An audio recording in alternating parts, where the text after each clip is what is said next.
Do you have any idea what these pictures are about?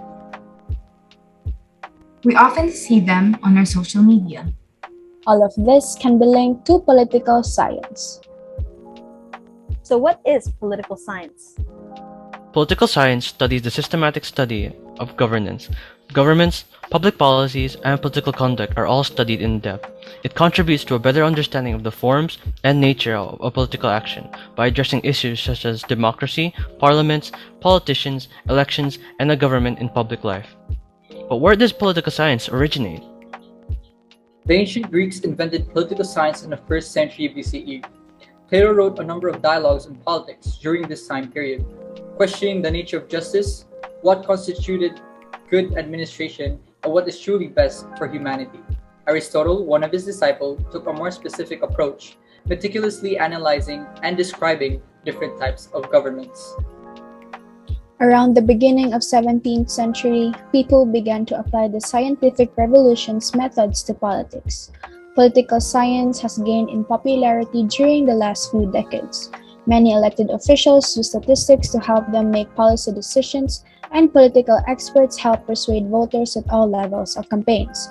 Many political scientists now use statistics and other quantitative tools to study a variety of issues, such as voting, Congress, and the presidency.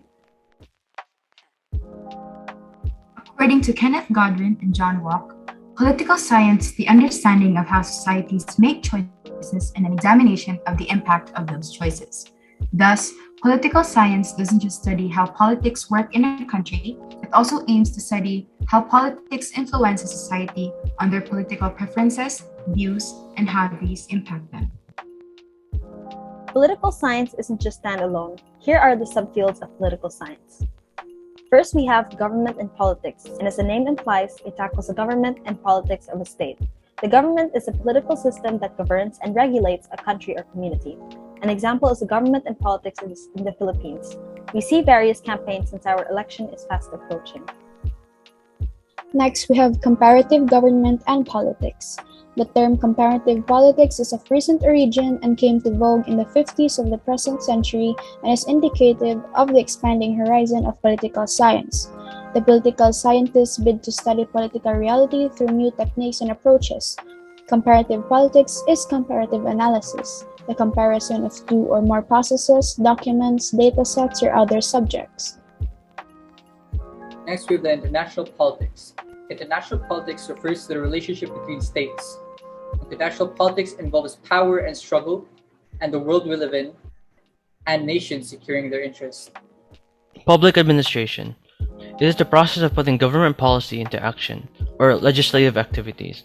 Public order and safety, immigration services, foreign affairs, and international assistance and program administrations are all examples of public administration. Next, we have political theory.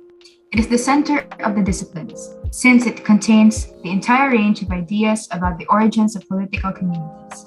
We use it to explain, evaluate political activities and institutions by studying political ideas and values such as justice, power, and democracy. Political methodology.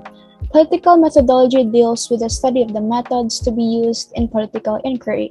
Here, we study the quantitative and qualitative methods used to study politics. We deal with the tools for empirical investigation analysis. Some methods that are used in politics include interview-based research, textual and contextual analysis, and archival research. Next, we have political economy, and it is concerned with the public management of the affairs of the state.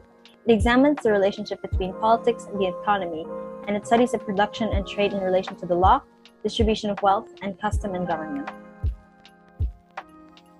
Now that we have an understanding of political science, let's go over some reasons why this field is significant and relevant.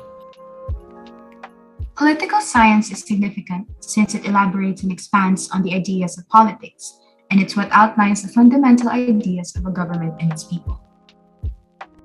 It's what society and its authorities depend on.